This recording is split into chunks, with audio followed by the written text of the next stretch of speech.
Buenos días, sean bienvenidos. Bien. En programas anteriores comentábamos que era imposible separar la homeostasis del agua de la homeostasis del sodio, que estaban íntimamente unidas, íntimamente relacionadas. Y ustedes han visto que a veces repetimos algunas cosas, porque estábamos hablando de sodio y teníamos que hablar de agua, estamos hablando de agua y tenemos que hablar de sodio. Es imposible separarla. Hoy hablaremos de uno de los trastornos más importantes en el balance del sodio, la hipernatremia. Hiper, mucho, natrium, sodio, hemosangre. ¿Qué quiere decir la hipernatremia? Que existe mucho sodio en la sangre, más sodio del que debería haber. La hipernatremia se define como la concentración de sodio en plasma superior a 145 milimol por litro y siempre refleja un estado de hipertonicidad. El aumento del sodio por encima de 145 milimoles por litro tiene aparejado un aumento de hipertonicidad, y la hipertonicidad quiere decir la tonicidad es la relación entre la osmolaridad de una solución cualquiera con la osmolaridad normal del plasma. Y cuando hay hipertonicidad estamos diciendo que la osmolaridad de esa solución ha aumentado. Por tanto, el aumento del sodio por encima de los valores establecidos de 145 milimol por litro como valor superior va a tener aparejado un aumento de la osmolaridad y por tanto un aumento del tono, de la tonicidad de la solución que estamos hablando, que la solución es el líquido intravascular. Recuerden que el sodio es una de las principales moléculas que dominan la osmolaridad del plasma. Realmente la principal. Y la hiperosmolaridad en el plasma trae como consecuencia alteraciones en el agua y los electrolitos en todos los espacios del cuerpo.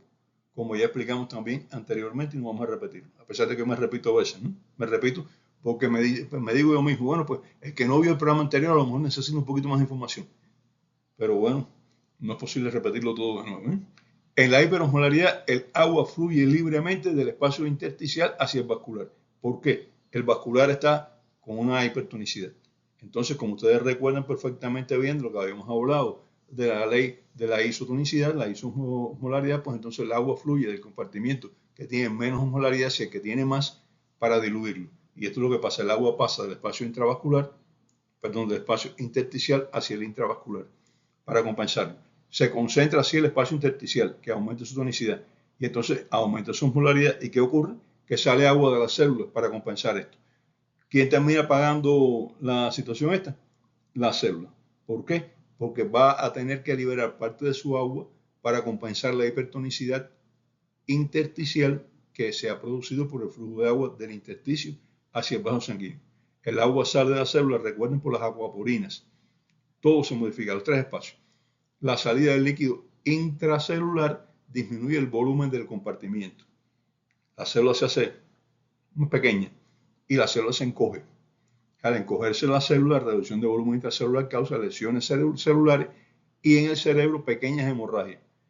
Fíjense ustedes, el aumento del volumen sanguíneo por hipernatremia, por aumento del sodio en sangre, va a causar como una cadena de consecuencias trastornos del funcionamiento celular, deshidratación celular y pequeñas hemorragias cerebrales. Estas pequeñas hemorragias pueden ser muy pequeñitas, como punto, pero pueden ser mayores también. Las células cerebrales intentan recuperar su volumen porque dicen, tengo que recuperar mi volumen, estoy deshidratada, estoy encogida. Y entonces, ¿qué hacen? Retienen sodio y con sodio retienen otros electrolitos. Esto hace que aumente la osmolaridad intracelular y pase un poco de agua del intersticio hacia adentro de la célula. Trata de compensar. Pero para su protección, también estas células, y sobre todo las células del sistema nervioso central, producen unas pequeñas moléculas que no son electrolitos y que no pueden salir de la célula, se quedan siempre dentro de ellas, porque el electrolito puede fluir de acuerdo con la concentración exterior, pero estas sustancias no, son células hechas para que son sustancias fabricadas por la misma célula para que se mantengan dentro de la célula. Y se le llama osmolito. Osmo de osmolaridad, lito de piedra, son piedras de osmolaridad que la célula tiene. Entre estas moléculas tenemos el inositol, que tal vez la más conocida, la taurina, la glicina, la trimetilglicina y el glutamato. El inositol es la vitamina BH. Se le llamaba así, después se vio que no. Ustedes van a ver que muchas cosas que ustedes leen por ahí en sustancias tienen inositol. Bueno, el inositol es una sustancia que realmente como un nutriente no tiene un valor tan grande como se le da a veces en la propaganda.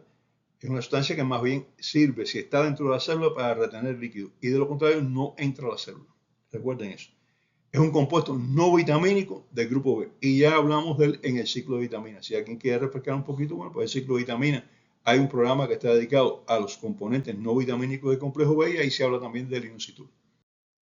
Todos estos compuestos que no tienen forma de salir de la célula, repito, son piedras que se quedan dentro de la célula, osmolitos, tienen una función. La función es simplemente aumentar la osmolaridad dentro de la célula y retener agua en la célula, luchar contra el aumento de la osmolaridad extracelular, que ha sido producida muchas veces, recuerdo, y de lo que estamos hablando, por hipernatremia.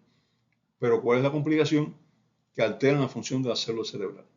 Esta célula cerebral es cargada de osmolitos y con líquido retenido dentro de ella, pues altera su función.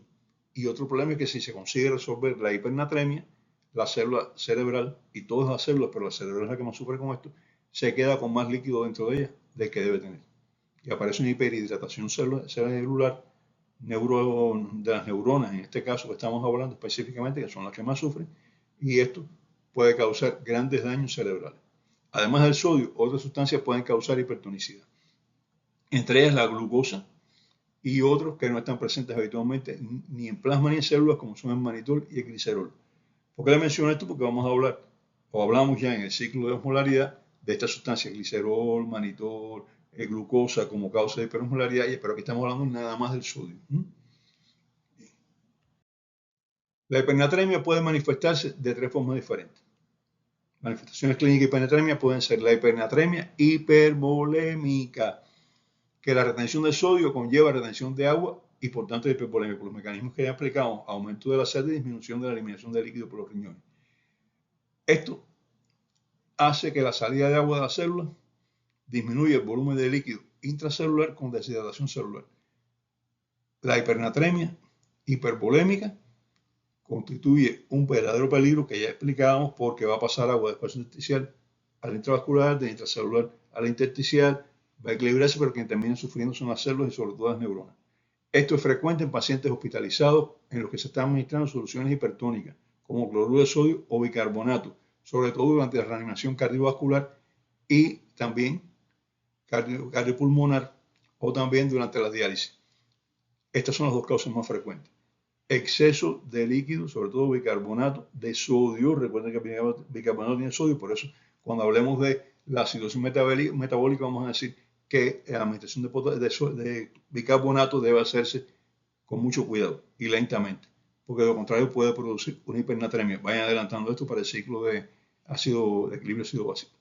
Y la reanimación cardiopulmonar, pues se le administra a las personas una gran cantidad de bicarbonato porque hay acidosis metabólica por la parada cardíaca, ¿no?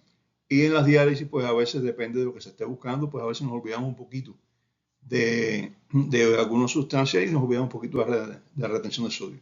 Y puede producirse una hipernatremia. La hipernatremia, las dos causas principales son exceso de administración de líquidos en la parada cardiopulmonar o trastornos en cuanto a la hidratación en un paciente en diálisis. La hipernatremia con volumen sanguíneo normal o casi normal es el segundo grupo. Aquella era con aumento del volumen sanguíneo. El segundo grupo, que es aumento, es que no tiene aumento del volumen sanguíneo, el volumen sanguíneo se mantiene normal en volumen, lo que hay hipertonicidad, se observa mucho en la diabetes insípida y en la pérdida de líquidos en pacientes con fiebre. Son las dos causas principales, diabetes insípida y pacientes con fiebre. Pierden líquido, se concentra el volumen, pasa un poco de líquido para el volumen plasmático para mantener el volumen efectivo, pero realmente, aunque hay una hipertonicidad ligera al principio, eso se compensa. Hay un aumento del sodio cuando hacemos el análisis, pero el volumen sanguíneo es normal y buscan como causa siempre diabetes insípida y la pérdida de líquido en pacientes con fiebre. Son las dos causas principales. Hay otras, pero no son tantas. En estos pacientes se pierde más agua proporcionalmente que sodio. La cantidad total de sodio en el cuerpo es normal, cantidad total de sodio, pero el volumen de agua ha disminuido. Y al disminuir el volumen de agua en el compartimento extracelular, en menor proporción que la disminución del sodio, hay un aumento de la osmolaridad, un aumento de la tonicidad y un aumento, entre comillas, del sodio en el plasma. Aumenta la concentración de sodio, pero no la cantidad. La hipernatremia se considera en estos casos hipernatremia relativa. Y el tercer grupo es el más frecuente de las tres modalidades, aquellas son excepciones, ya las mencionábamos, es la hiponatremia con disminución del volumen de agua en el cuerpo. Hipernatremia hipovolémica, la más frecuente, ya lo dije. Las causas más frecuentes son pérdida de líquido por el tubo digestivo, por diarrea o vómito. deshidratación. Pérdida de líquido por la piel, o quemadura o sudoración excesiva. Son las dos grandes causas de pérdida de líquido por la piel. El uso de diurético del asa de la nefrona. El asa de Henle es una parte de la nefrona. Es un grupo de diuréticos que actúan sobre el asa y excretan grandes volúmenes de agua y mucho menos de sodio. Entre ellos está la furosemida y todos los de esta familia, que a diferencia de las tiacidas, que son sobre todo natriuréticos, o sea, eliminan grandes cantidades de sodio y el agua sigue atrás, en estos se eliminan grandes volúmenes de agua y hay un poco de sodio que sigue atrás, pero no todo el sodio sigue atrás. En la diuresis osmótica, es decir, cuando se orina mucho por estadios de hiperosmolaridad plasmática, frecuente en diabéticos descompensados. Y las alteraciones de la percepción de la sed, que son raras, bastante raras, personas que no se dan cuenta de la sed que tienen, pero que se ha visto en muchos trastornos neurológicos. Cuidado. Y en los ancianos muchas veces disminuye, oye, soy un anciano también, pues disminuye la percepción de la sed, no se da cuenta de que tiene sed, solo cuando nota que los labios están secos, dice, tengo los labios secos, ¿por qué? Porque no he tomado el agua que tenía que haber tomado. Estos pacientes han perdido sodio y agua, pero en proporción la pérdida de agua es mayor que la de sodio. La osmolaridad de estos pacientes varía dependiendo de la composición de los líquidos que ellos están recibiendo. Hay una pérdida mayor de agua que de sodio, por tanto hay hipernatremia, pero hay hipovolemia, disminución del volumen. No es como las otras que había compensación.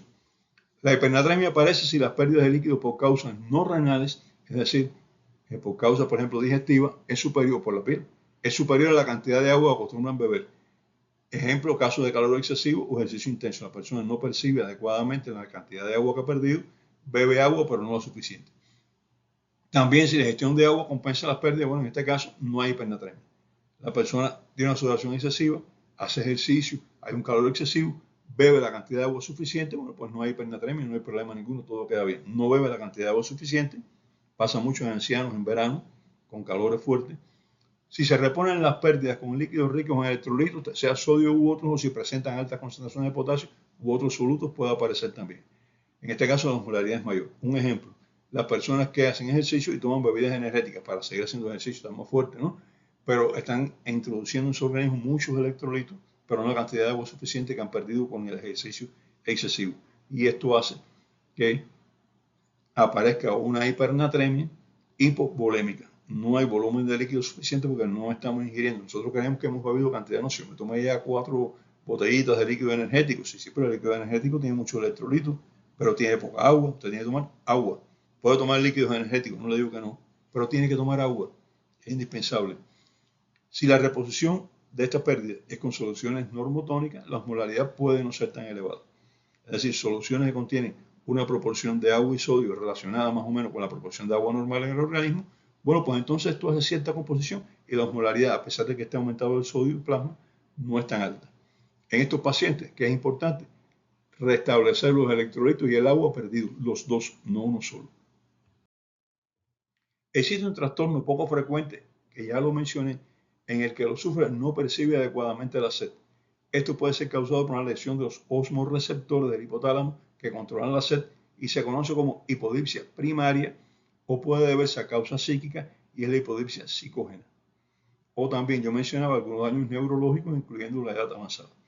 La hipodipsia no permite activar el mecanismo de la sed y el paciente pierde agua, pero no la recupera porque no siente la sed. Está funcionando solamente el mecanismo renal. El mecanismo de la sed no funciona, está bloqueado, no recupera la cantidad de agua suficiente y en el espacio extracelular disminuye el volumen, por lo que aparece una hipernatremia por concentración, que es la típica hipernatremia hipovolémica.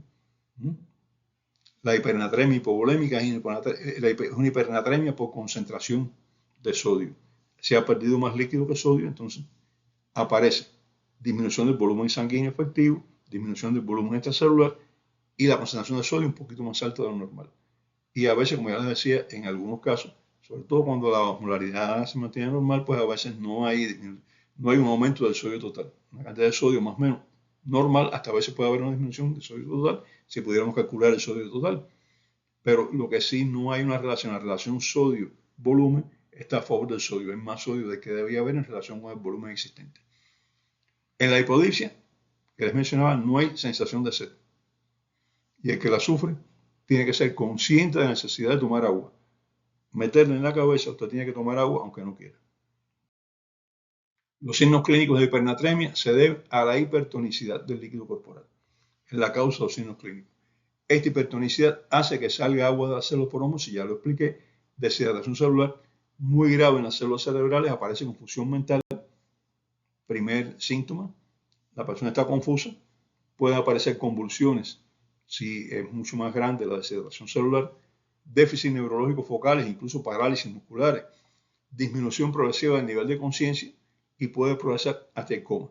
Se quejan de sed intensa, pero a veces están tan confusos que no consiguen, dicen, da un poco de agua, pero no consiguen expresar la necesidad total de beber esta agua porque el déficit de conciencia nos permite percibirla muy bien. Puede confundirse con enfermedades neurológicas como isquemia cerebral o infarto cerebral. Son los mismos síntomas. Aparición de defectos motores, aparición de trastornos mentales, confusión, posibles convulsiones, coma si avanza mucho más, deficiencias neurológicas focales. ¿Y qué usted dice? Que una persona, sobre todo una persona ya de edad mediana o avanzada, tiene un accidente vascular encefálico, tiene una isquemia cerebral, tiene un infarto cerebral. Ante todo paciente con manifestaciones neurológicas, sobre todo en ancianos, es muy importante comprobar el estado de los electrolitos en el organismo, medir sodio, medir potasio, medir la osmolaridad plasmática y realizar estudios, una gasometría para ver cómo está el equilibrio ácido-básico. Porque vamos a encontrarnos sorpresas a veces, yo me las he encontrado. Cuando la hipernatremia se instaura más lentamente, por ejemplo, el uso prolongado de diuréticos no natriuréticos, diuréticos del ácido y diuréticos osmóticos, los síntomas neurológicos son menos evidentes porque ha habido un tiempo para que las células consigan recuperar el agua que ha salido de ellas, han tenido más tiempo y entonces, bueno, pues las manifestaciones clínicas no son tan importantes, las neurológicas, pero el acúmulo de solutos afecta el funcionamiento de las neuronas, los solutos que ya hablábamos, ¿no? La creación de osmolitos y el acúmulo de sodio en el interior de la célula. Esto altera el funcionamiento y pueden aparecer algunos síntomas de disfunción cerebral. Esto cuando se instala lentamente, sobre todo con el uso de diuréticos, no cuando es más rápido. Esto es más frecuente de lo que se piensa. En los ancianos que por lo general tienen poca percepción de la sed y a veces ya han tenido síntomas cerebrales de causa vascular, no debe de indicársele diuréticos del ASA como la furosemida. No debe, y menos por periodo de tiempo prolongado, excepto en algunos casos de lesiones renales que lo exigen y aún en estos casos de hacerse a dosis bien bajita y comprobar con cierta periodicidad cómo están los electrolitos y cómo está la osmolaridad para evitar estados de hipernatremia hipovolémica frecuentes con el uso de estos diuréticos. Y entonces tener mucho cuidado. Viejito que necesite diuréticos de LASA, hay que medir electrolitos con periodicidad y osmolaridad con periodicidad para evitar sorpresas. Los síntomas de hipertonicidad, o sea, hiperosmolaridad, se acompañan de los de la enfermedad o la situación que presente. Si tiene diarrea, pues de diarrea, si tiene otros trastornos del uso de diuréticos, etcétera, etcétera. Lo que lo causó también tiene síntomas. Y esos síntomas acompañan a los que habíamos hablado. Pero recuerden, los síntomas fundamentales de la hipernatremia hipovolémica están dados por trastornos neurológicos. Y la severidad de los trastornos neurológicos está relacionada con la rapidez o lentitud con que se instaura esta hipernatremia hipovolémica. Todas las hipernatremias tienen síntomas similares, independientemente del volumen extracelular, porque estos síntomas están causados por la hiperosmolaridad común a todas ellas. O sea, en todas las hipernatremias, en los tres casos que hablamos, puede haber síntomas celulares. ¿Por qué? Porque en todas ellas, como aumenta la tonicidad vascular, pasa líquido del intersticio hacia el plasma, pasa líquido de la célula hacia el intersticio, aparece deshidratación celular en todas las hipernatremias, aparece la formación de osteolitos y todo lo que hablábamos, retención de sodio en la célula y aparecen los trastornos celulares. Resumo la secuencia. Hipernatremia extracelular con hiperosmolaridad. Salida de agua de las células por la ley de la isosmolaridad. Disminución del volumen celular por deshidratación celular y en las neuronas pequeñas hemorragias cerebrales. Los estados de hiperosmolaridad no son siempre por hipernatremia, aunque se acompañe de deshidratación celular y los síntomas neurológicos. Se parecen, son iguales. ¿Por qué? Porque es hiperosmolaridad, pero no siempre son por hipernatremia. Vamos a mencionar algunos casos que no son por hipernatremia. Aumento exagerado de glucosa en sangre es la causa de hiperosmolaridad en diabético y puede llevar al coma hiperosmolar. Más frecuente de lo que se piensa. Y es la causa de debut, o sea, es la forma de debut más frecuente en la diabetes en ancianos. Los ancianos no han sido diabéticos, ahora empiezan con una diabetes, muchas veces lo que tienen es un coma hiperosmolar de inicio. La administración de manitol en vena, que se utiliza para reducir el edema cerebral porque aumenta la tonicidad del plasma y extrae líquido de espacios intersticial e intracelular. Por esta vía se utiliza el manitol por periodos de tiempo limitados. Esto es importante. Los que han atendido pacientes con accidente vascular encefálico o los neurólogos saben muy bien, los neurocirujanos también, y los intensivistas, que el manitol intravenoso se mantiene por un periodo de tiempo limitado y a dosis bien regulada para evitar la deshidratación neuronal y la aparición de todos estos síntomas neurológicos que estábamos hablando. Y por otro riesgo, que es el riesgo que una parte del manitol consiga penetrar a la célula y mantenga la hipertonicidad intracelular. El manitol por vía oral como laxante no hace daño porque no se absorbe, excepto que cause diarrea. Entonces, en ese caso, bueno, pues puede ser una causa. Si tomamos mucho manitol por vía oral, podemos tener diarrea y es una causa de deshidratación, de trastornos electrolíticos, trastornos de ácido básico y todo lo que hemos ido mencionando. El glicerol es un alcohol derivado de grasa que se utiliza en jarabes.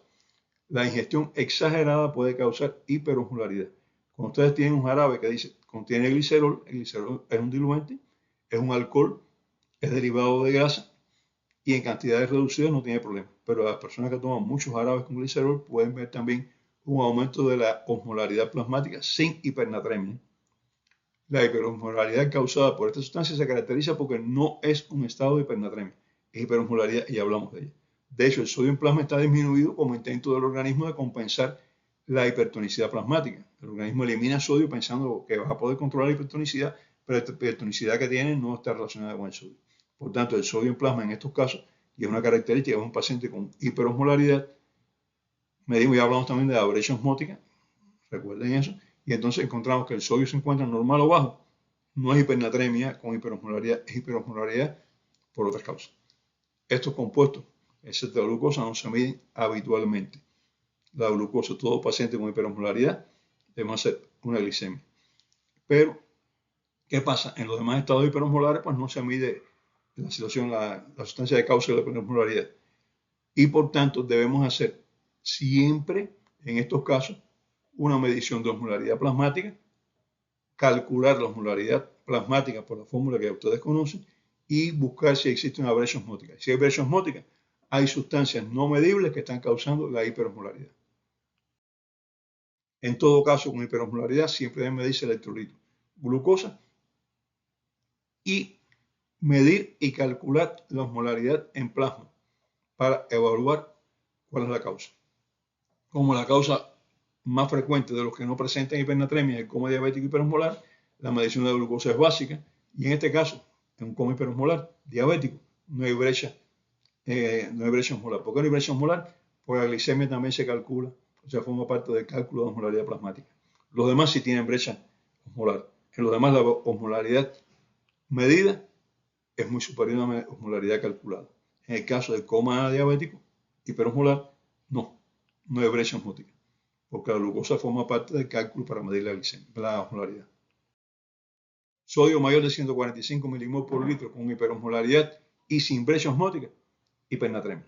Sodio normal o bajo, hiperglicemia con hiperosmolaridad sin brecha osmótica aumentada, es un coma hiperosmolar diabético.